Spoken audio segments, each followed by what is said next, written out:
Hello, it's Wayne McCullum, the Regional Biodiversity Coordinator. Today I am with David Johnstone and Rob Smith from the QE2 Trust.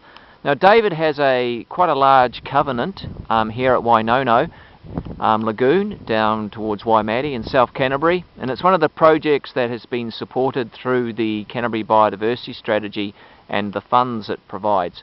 Just get a few words. Firstly, Rob, can you just tell us about QE2's relationship with David here?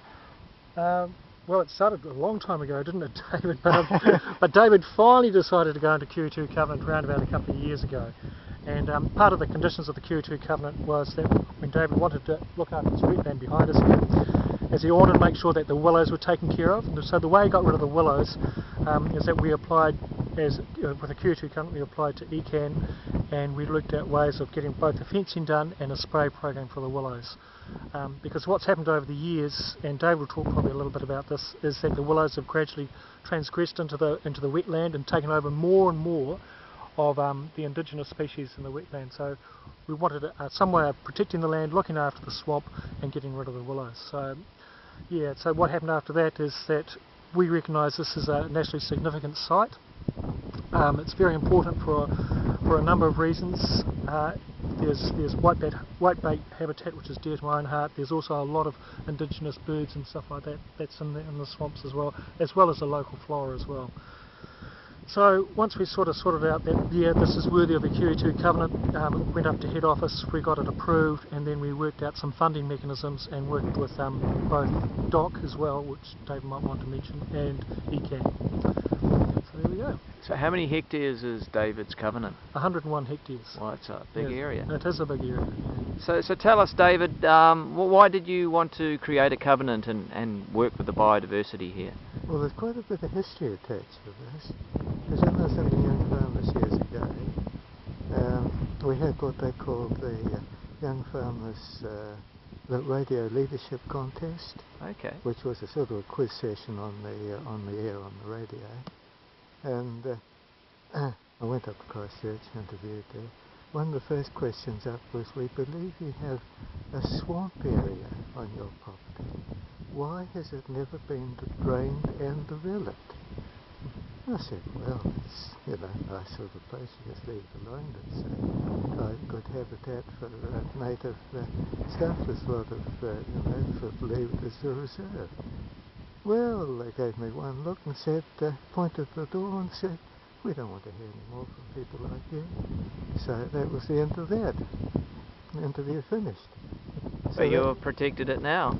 So, well, this is all right. Nothing more was said. The old man was furious and I wasn't very happy, but that was all right. QE2 is set up, and one of the main folks, I think it was Dr. Ian Blair. Yes, right. Came down, and he was having a look around and said, oh, this is really good. We better make a covenant of this. And I said, well, actually, there's not much point. I said, as long as I'm here, nothing's going to change. So, I mean, what's the use of it? So he sort of agreed with that. And then I told him the story. He said, oh, she says, I remember that. I said, no, you didn't, because I said, I never even got on the air. They kicked me out the door first.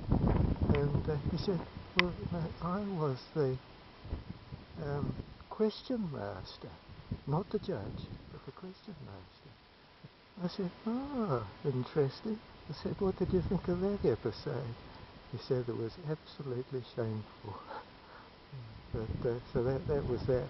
But no, we're involved with DOC too, because the lake, we also bound the lake, and that's their property. And they've actually done quite a lot of fencing. They fenced the lake off, keep the stock out of that. The water's not altogether fit to drink anyhow, but they do love paddling around in it. So they've helped us quite a bit there. And hopefully they'll help us in future with our wetland as well. Oh, that's really good, David. Okay, well, here we are today at Wainono Lagoon in South Canterbury, one of the biodiversity jewels of Canterbury, and just talking to QE2 and David Johnstone about the efforts to help protect the biodiversity of this area. More from us later. Bye now.